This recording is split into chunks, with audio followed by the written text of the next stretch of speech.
can't hold love in your hands. You can only feel it in your heart and express it in your action. Learn to practice this principle, which says that let us not love with words or speech, but with actions and in truth.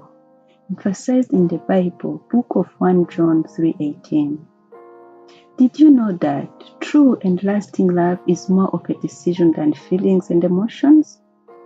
So don't worry, it's normal when those exciting feelings at the beginning of a relationship sometimes fade away, and when emotions shift, hot chemistry toward your partner cool down.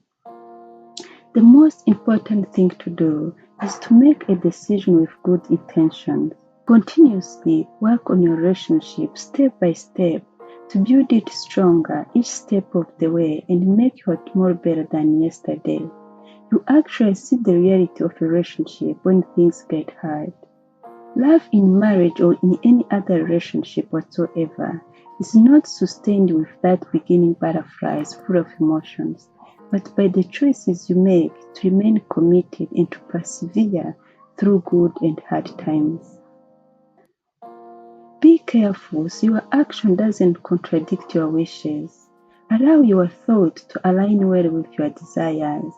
Your thoughts have a strong influence on your everyday feelings, which is revealed through your action or behavior.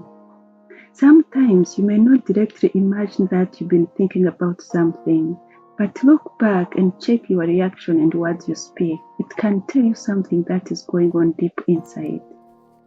Always remember, no matter how your romantic relationship started, only decision can sustain it. From that verse in John, love is not what you say, but what you do.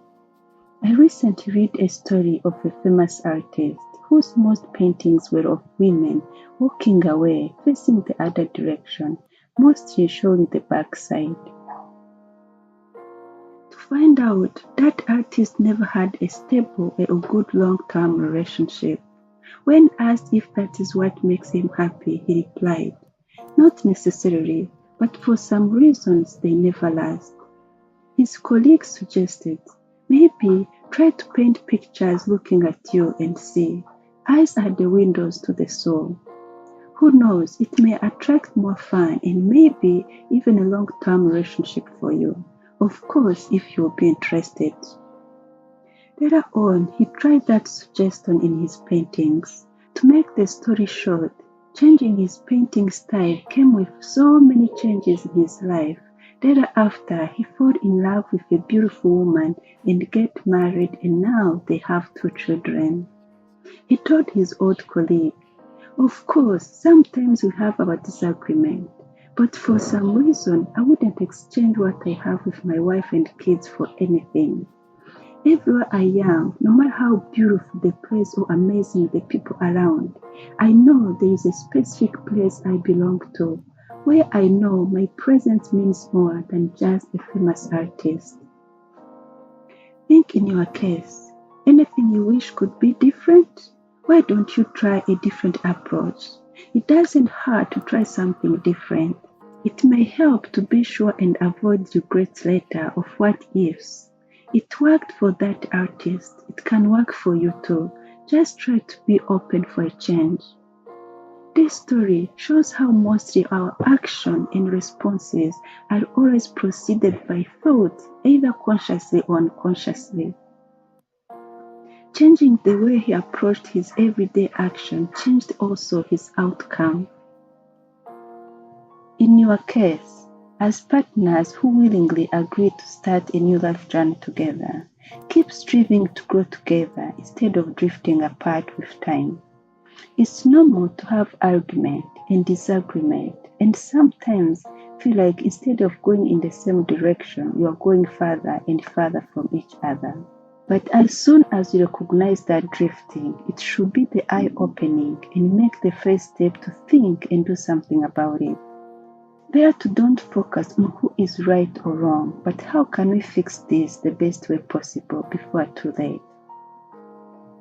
According to the book of Ephesians 4:26, try to practice this principle for your own benefit. In your anger, do not sin. Do not let the sun go down while you are still angry. which means it's okay to be angry, but do not sin. Do not do something you will regret. Unaddressed anger creates an opportunity for negative influences, which mostly comes as a result of a poor or no communication at all. Learn to process your anger in a healthy, constructive way rather than letting it become a sin, a distraction in your relationship with your partner or with anybody else. Don't always argue because you feel like your point is better or right. Even if it's right to you, it doesn't have to be to everyone. Different people have different perspectives. Act as adults. Agree to disagree and find a common ground with peace. Be open-minded. If needed, just leave it for a moment or a day to play it better in your thoughts before making a conclusion. No matter how busy your schedule is or complicated, it's very important to make time for a date or for doing something fun together as a family. It creates happy moments and becomes a communication door and a sharing opportunity. Let it become your family routine. It will always help to rebuild a continuous connection in all areas of your relationship. For your own peace, remember what you cannot control with your human strength, you can by the power of God. Before we end, let's pray for God's presence and guidance in our homes, in our relationships, in our everyday life. Lord, our heart's desire is to live in harmony and unity with each other, to support and be there in good and hard times for each other. By your grace, teach us to care for our family members and forgive each other for mistakes. God, above all, give us wisdom as needed to be able to make the right decisions every day and in every situation.